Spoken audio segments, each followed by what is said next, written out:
about some positives too. Now, it's been so negative that there's been a lot of humor about 2020. Look at a couple things. There's a beautiful picture in it. I love that. If 2020 was a drink, what would it be? A colonoscopy prep. So that's 2020. What else here? This is me being prepared for 2020. And this is 2020. Still got me. Still got me. All right. My 2020 plans. My 2020 life. Okay. So you can identify. If 2020 was a fishing trip. If you know the movie Jaws, you know one of those guys is shark bait. One more. January 1st. June 9th. 2020 is getting us. A lot of negatives in 2020. Well, let's just mention some so we can get this out of the way. We're thinking about it. Man, we had a pandemic. Still got it. Won't quit. Economy.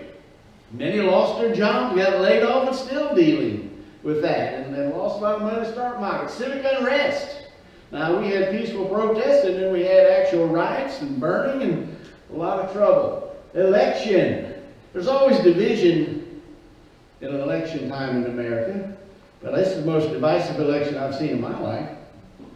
And we want to pray about that, what happens when it's over. Loneliness. A lot of people lonely, too, especially through quarantine. A lot of people in nursing homes that nobody can visit them, quarantined in their home. And that's a real thing. It's a real thing, physically and mentally, loneliness. Less church attendance, which of course I hate and notice.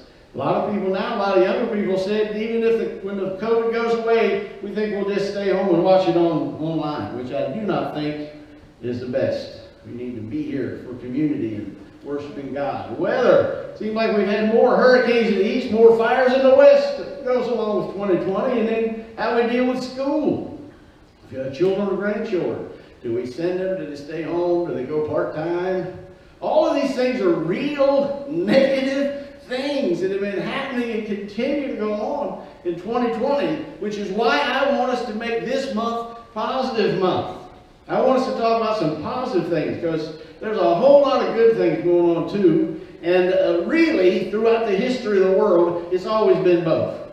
A lot of negative things and a lot of positive things at the same time. And I want us to recognize with all the negative we hear about, to recognize some of the positive things. So I want to start off with a little crazy one. Why I like my vacation I just had.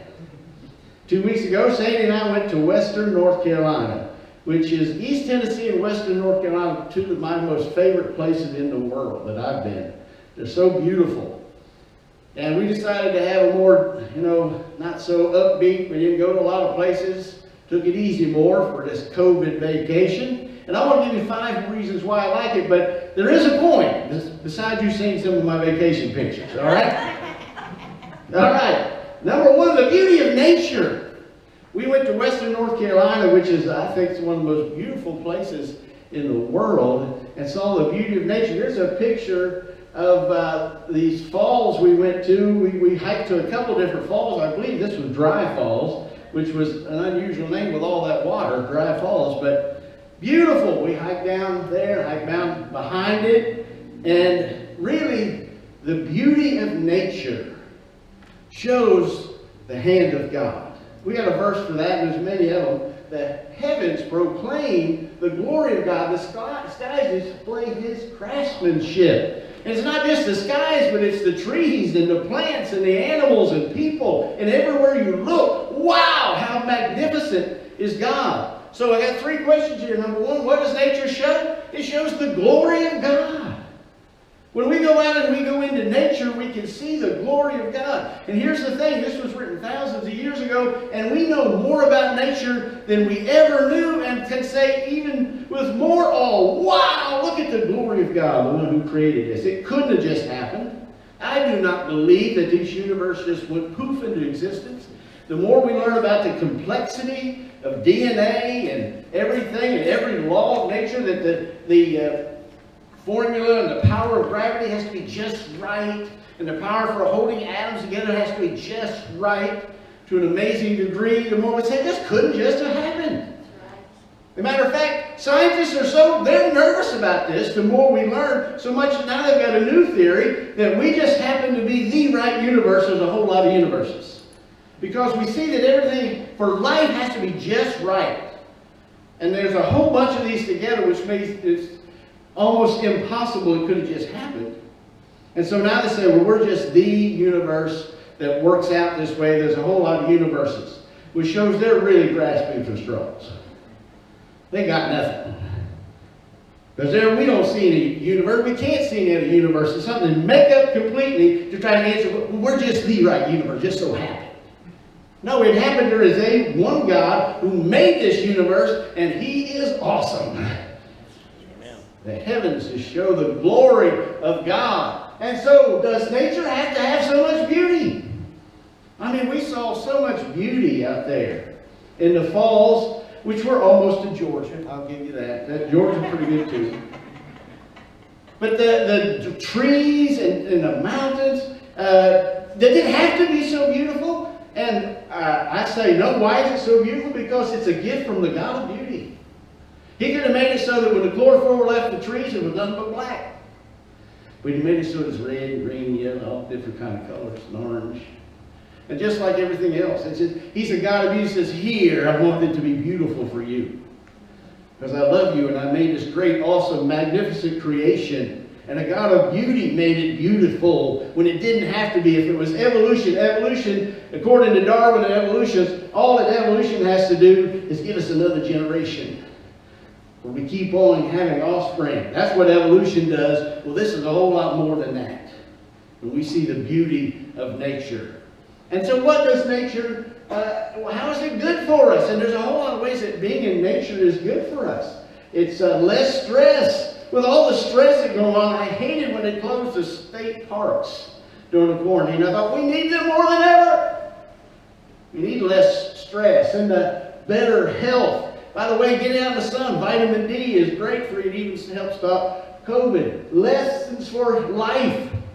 You see the squirrels getting the food, you know, I got to get ready too. I mean, there's all kind of lessons in life. Humility. What is man that you are mindful of Him, God? When we see all creation, and it makes you feel good. I'm telling you, you don't have to go on vacation to get out in nature. Take advantage of being out in nature and see the glory of God. Number 2, it was relaxing. You know, I've been on some vacations where you had to have vacation from your vacation when you got money. I get that, but this wasn't one of those. We had, show the picture here, we had, and this is another thing that worked out great. Our daughter Rachel had a friend from her church who let us use his cabin for free. And the reason I took the picture is saying on the front, they had 3 or 4 rocking chairs, and every day we got there and we just rocked. You say, that sounds boring. It was relaxing. We got out in the sun and we just talked. We had no internet, no cable, no TV.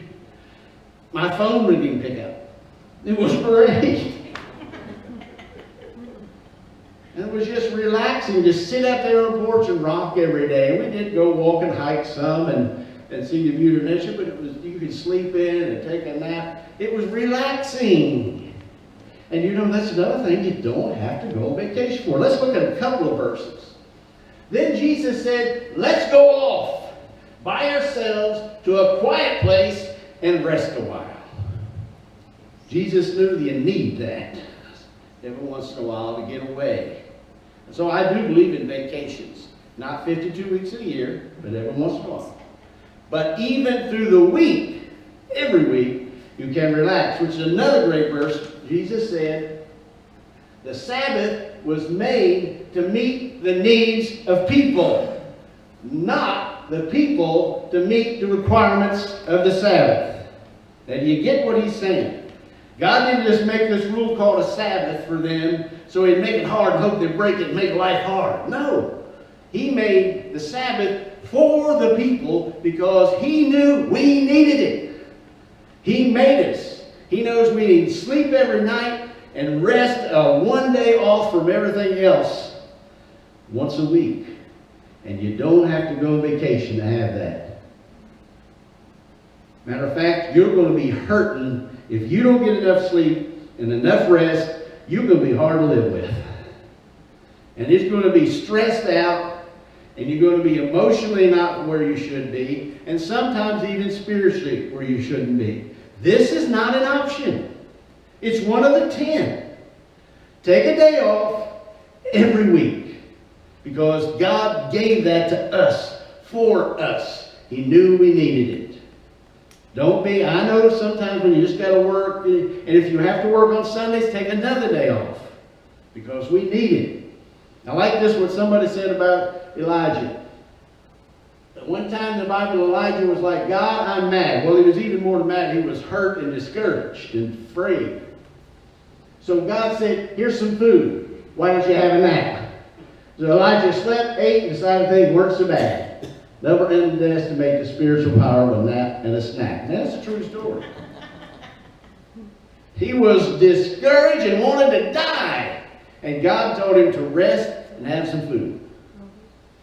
Before you make any kind of bad decisions, go rest and have some food.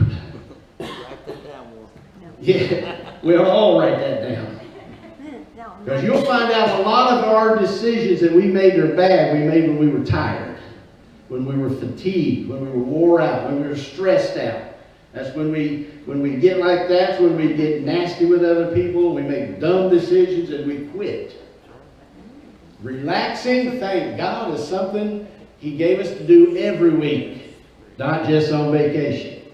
Number 3, why did I like vacation? Spending time with people I care for. Now, here's a picture of us in front of the cabin, me and Sandy and Rachel. And I say this, and I know you think I'm prejudiced, but that's 2 of the sweetest people in the world that I know. They are so easy to get along with and fun to be with. And I just, so wow, just to spend time with them is great. It's something I'm thankful for. And so I say this, you say, well, can I spend more time with Sandy and Rachel? No, that's not the point.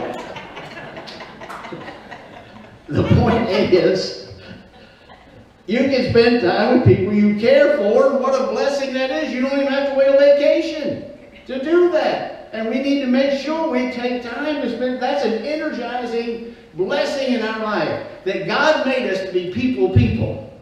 It's not good that man's alone.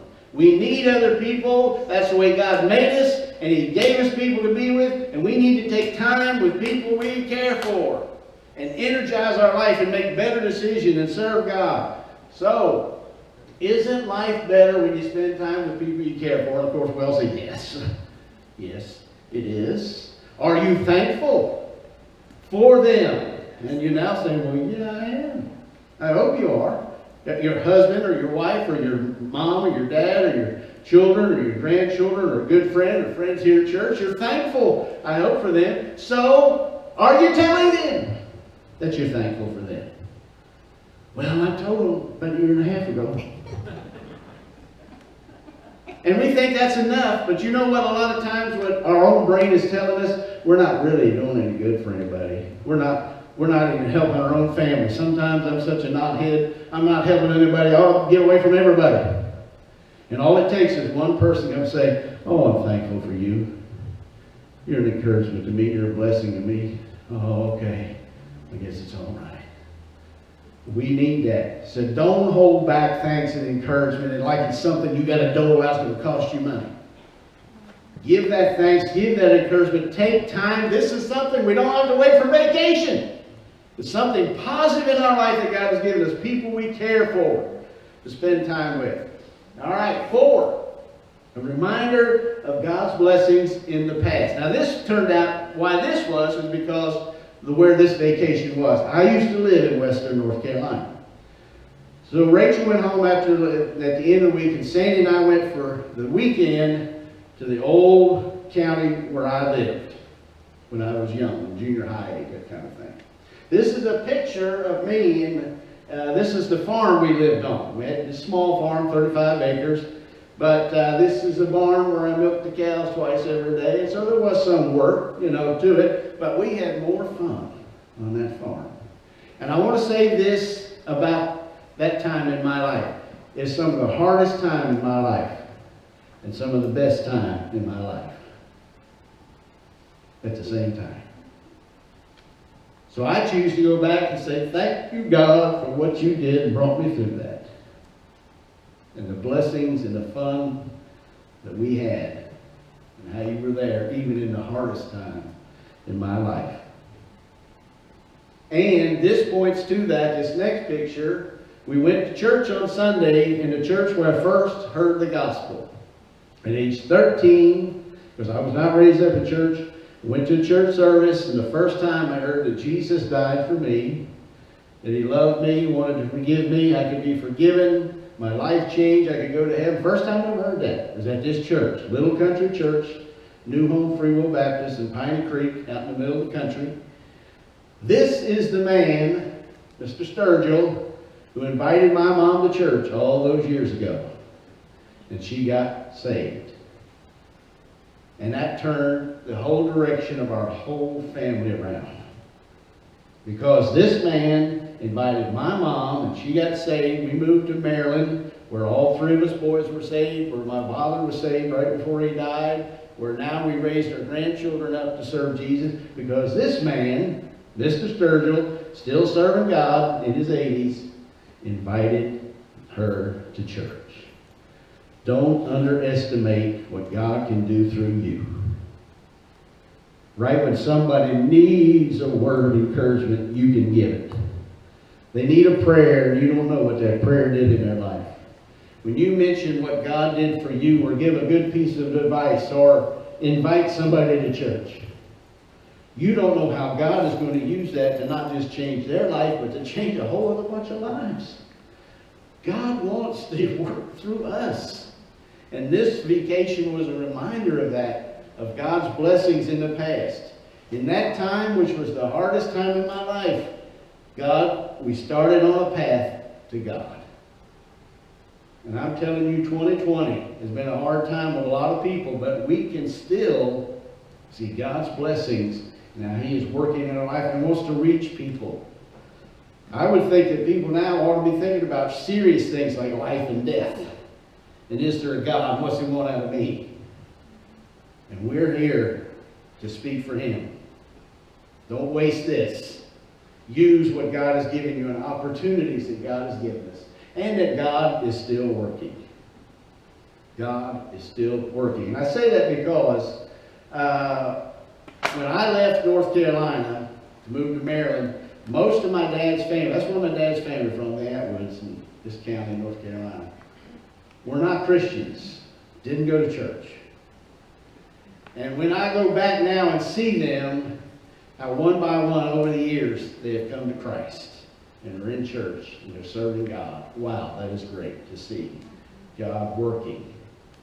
And in the people that I cared for, my uncle, to see them, he was even good, but to see a lot of them are now Christians.